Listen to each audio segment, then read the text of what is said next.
this country. My father was talking to the World's Fair Commission yesterday, and they estimate it's going to cost a cool $50 million.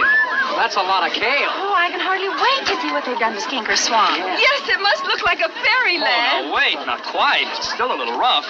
After all, the exposition doesn't open for 6 months. A person who thinks all the time has nothing to think about except thoughts. So, he loses touch with reality and lives in a world of illusions. By thoughts, I mean specifically chatter in the skull, perpetual and compulsive repetition of words, of reckoning and calculating. I'm not saying that thinking is bad. Like everything else, it's useful in moderation. A good servant, but a bad master. And all so-called civilized peoples have increasingly become crazy and self-destructive because through excessive thinking they have lost touch with reality. That's to say, we confuse signs with the real world.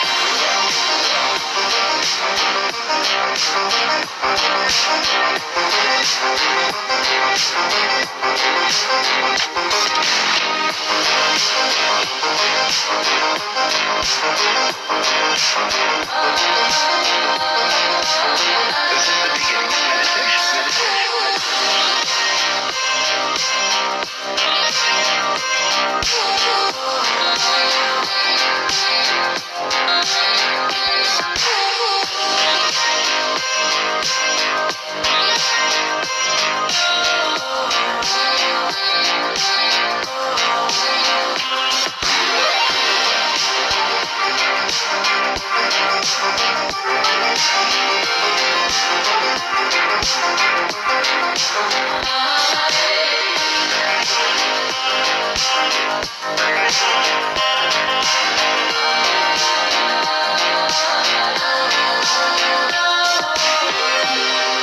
Most of us would have rather money than tangible wealth, and a great occasion is somehow spoiled for us unless photographed. And to read about it the next day in the newspaper is oddly more fun for us than the original event. This is a disaster. For as a result of confusing the real world of nature with mere signs, we are destroying nature. We are so tied up in our minds that we've lost our senses. Time to wake up. What is reality? Obviously, no one can say because it isn't words. It isn't material, that's just an idea.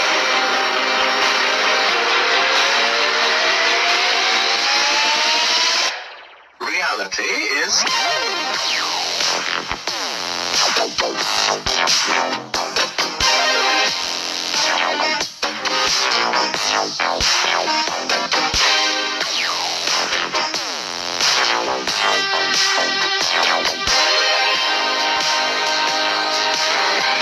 One cannot be explained in words.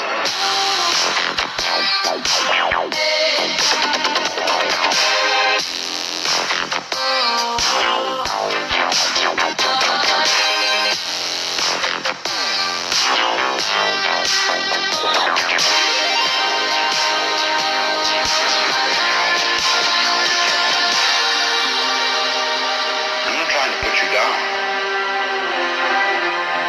It's an expression of you as you are.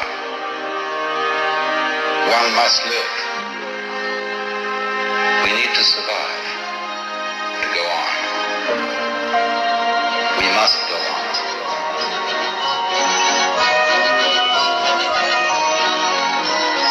The gathering was to honor the biggest real estate deal of all time, the one that bought us most of the western half of America. It was the 100th anniversary of the Louisiana Purchase. The party cost $2 million more than the purchase itself. St. Louis built temporary palaces so big they had aisles 142 miles long.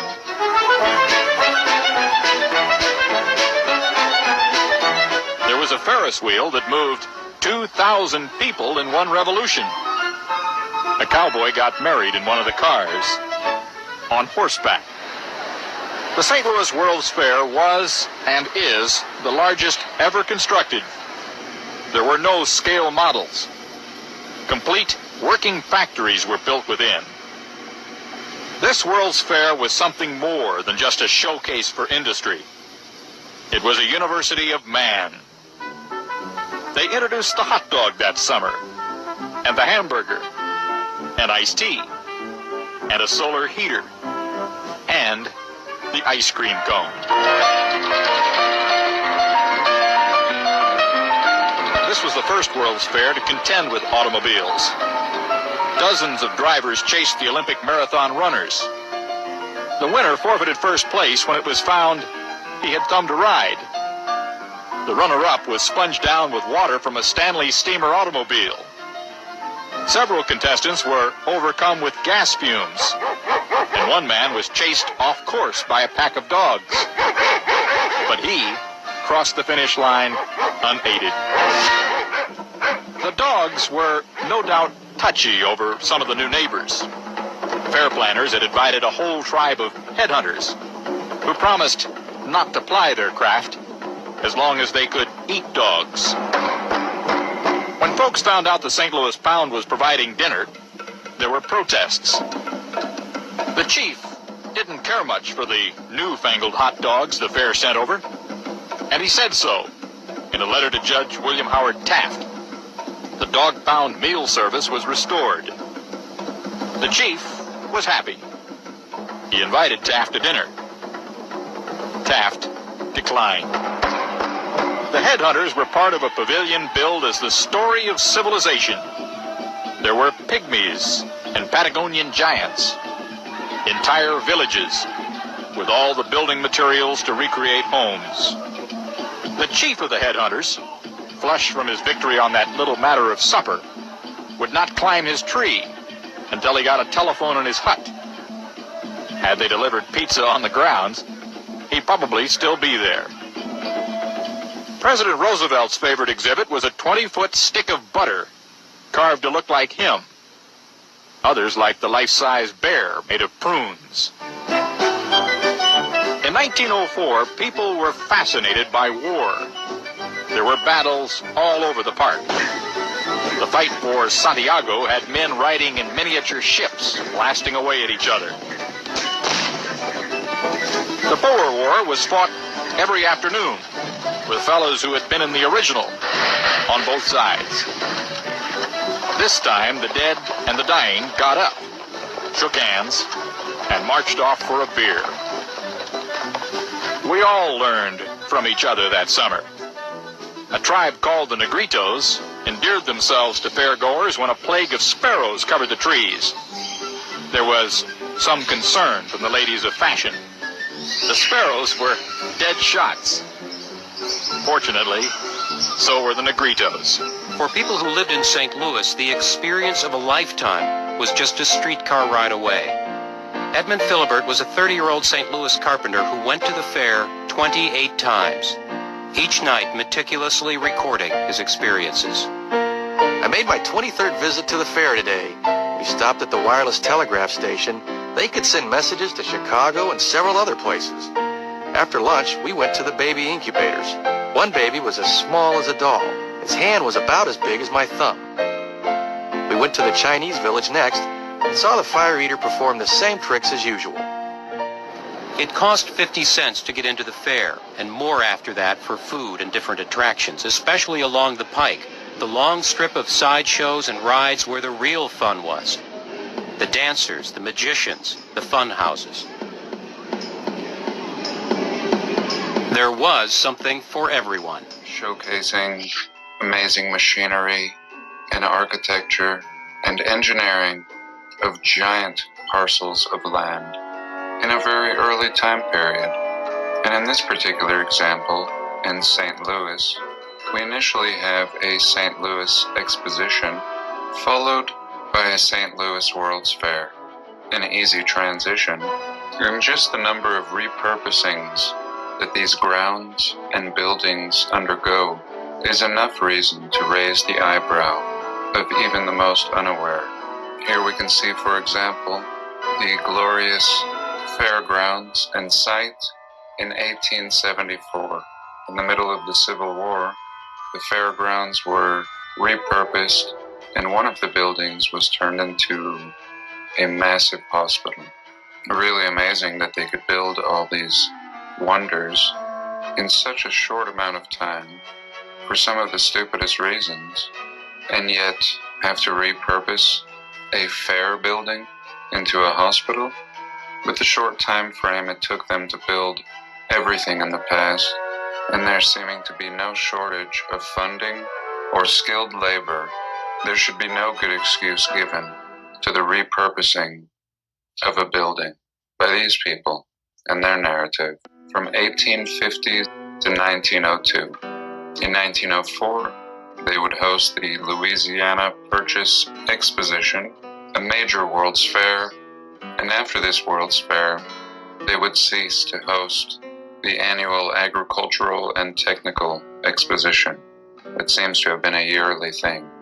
They tell us this group started the Agricultural and Mechanical Association in 1855, and 1 year later began holding annual fairs, starting in 1856. Prominent citizens founded the association, which was not intended to pay dividends. All profits were to expand and beautify the fairgrounds. And of course they're telling us right here, no construction, only expansion and beautifying. The site is a total of 50 acres. It was well outside the city limits. Of course, how convenient during a time of horse and buggy. And it was an hour's journey from the city by horse-drawn carriage. The largest amphitheater in America was built, seating over 12,000 people. Of course, the annual fair was an immediate success and soon became noted all over the country. It must have been a lot of writing of letters. It was, in reality, a gigantic county fair. Of course it was. An hour out of the city, by horse. There were booths for vending wine, beer, and other delicacies. There were displays of livestock, poultry, vegetables, grains, and the latest inventions in farm machinery, tools, household gadgets, etc. Buildings for the fair included the amphitheater, mechanical hall, agricultural hall, the floral hall, the Gothic Fine Arts Hall, very important, and the Wire Gallinarium, a 3-story chicken palace for displaying poultry. What would a fair be without a 3-story chicken display? In 1860, the grounds were made available to the public for picnics for a nominal fee. But the fairs were soon interrupted by the bothersome Civil War for a few years. In that time, the fairgrounds were used for military and training purposes. The largest amphitheater in the country was converted into one of the largest, most thoroughly ventilated hospitals in the United States, accommodating 2,500 patients. Numerous other fairground buildings of the association were taken over for officers' quarters, medical dispensaries, kitchens, and other military purposes. After the war, the park was returned to its former use by the association. A zoological garden was added in 1876, modeled after the finest European zoological buildings and consisting of a monkey house, bear pits, and carnivore house. These structures and facilities were eventually absorbed by the St. Louis Zoo, following its establishment. The last fair was held in 1902 in preparation for the 1904 World's Fair. Originally designed to be a small festival commemorating the 100-year anniversary of the Louisiana Purchase, the 1904 St. Louis World's Fair evolved into a showcase of modern culture. More than 19 million people came from every part of the world to experience it. It had a palace of manufacturers, America's first shopping mall, a palace of education with a full working farm and an art school from Austria housed inside. Most impressive was the Palace of Electricity, which showcased the wonders of electric lighting. The St. Louis Art Museum, Forest Park, and the modern-day Olympics all had their start at the Great Fair of 1904. And it happened right here in Missouri.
Each of the palaces had their own architect, and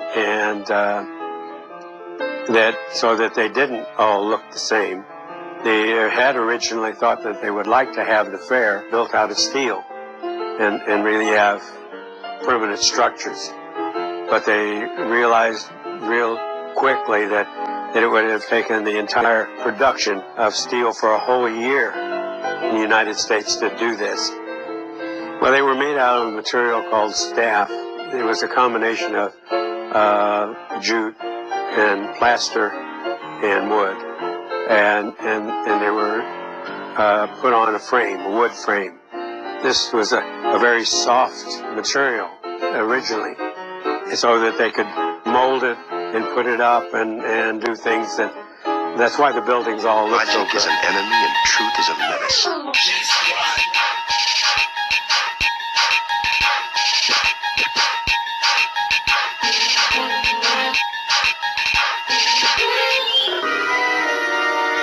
Twilight Zone.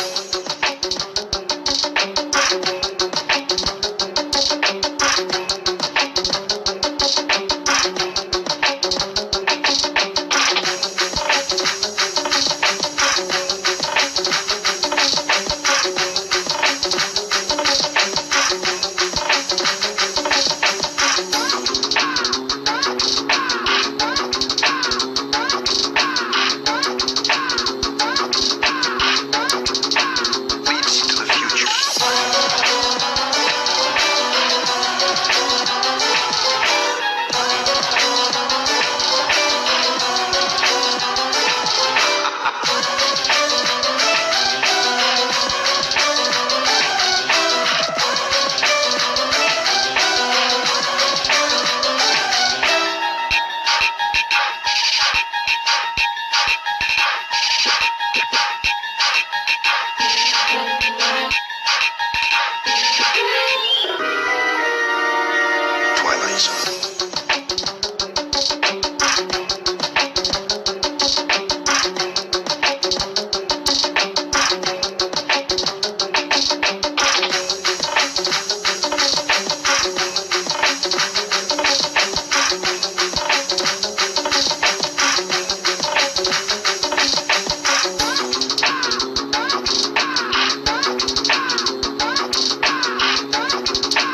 Leads to the future.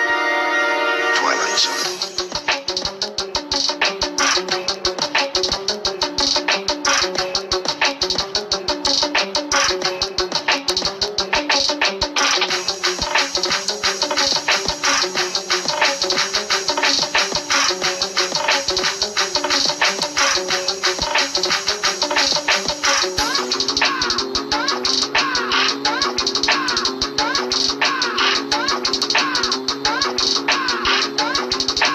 Leads to the future.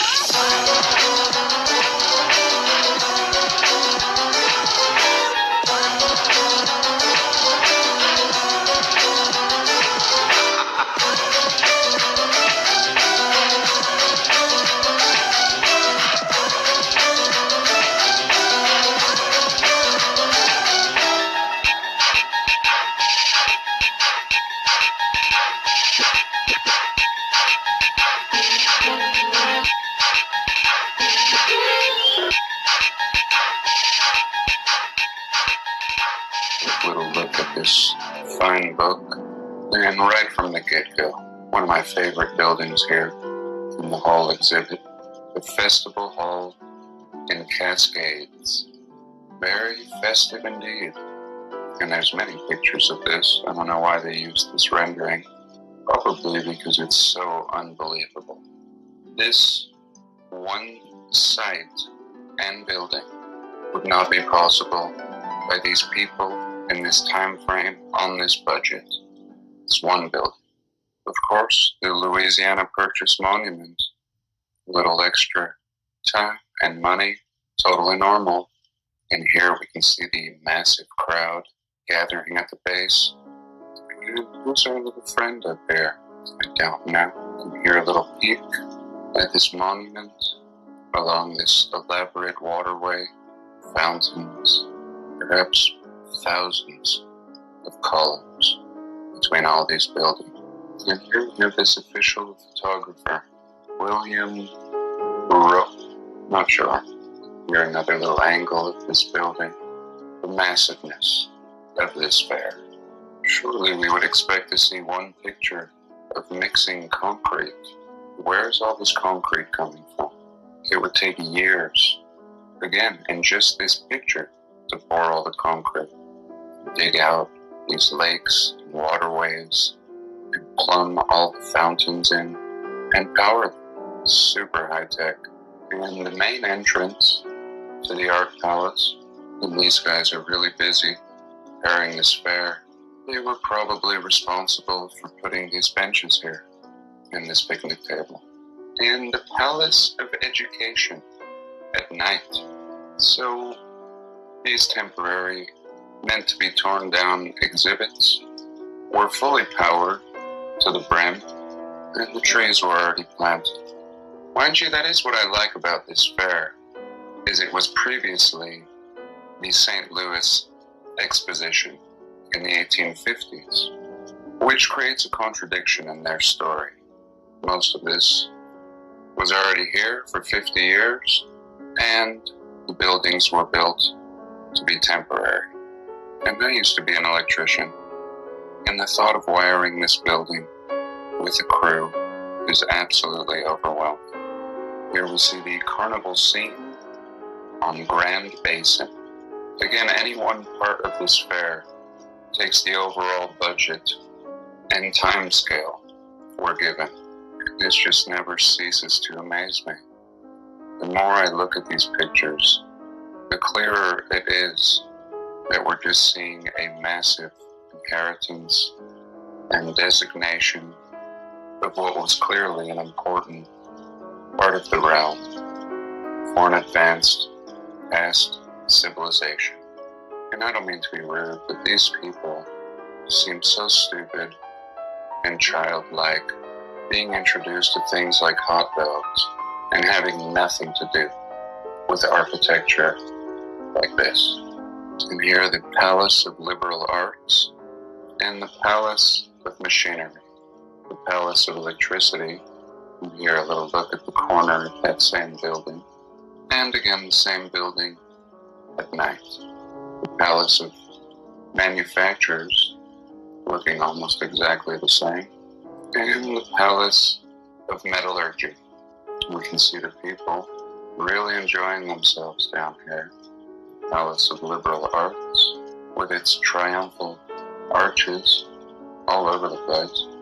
And an absolute monster titled the Palace of Transportation. Just the designation title alone seems stupid. Why must they all be palaces? If we're to believe the narrative, then this baby is just a mind blow. Yet I believe this is the Palace of Transportation.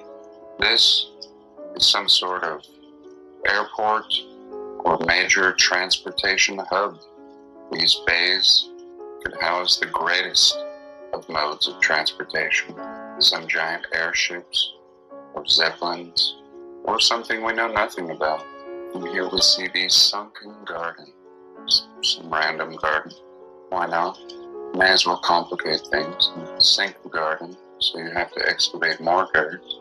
Where is it all? And here the Louisiana Purchase Monument and Palace of Varied Industries. What does varied industries mean but random? The Palace of Random Industry. It doesn't make sense that the settlers found this new land and paved the way with hard work and labor, and somehow found the time to build the railroads that went across great mountains. Many establishments all around America, in Mexico, California. It's not just them. The Moors, or the ancient Lemurians, the Turks, they all knew about America before Columbus as well. It was a great nation in the great west of America, even the Grand Canyon. But something happened. A great catastrophe, and the people were forced to go underground. It's likely that this event shaped and distorted their features, as they were incapable of seeing light for up to 25 years in some legends. Imagine what this would do to your consciousness. This explains so much.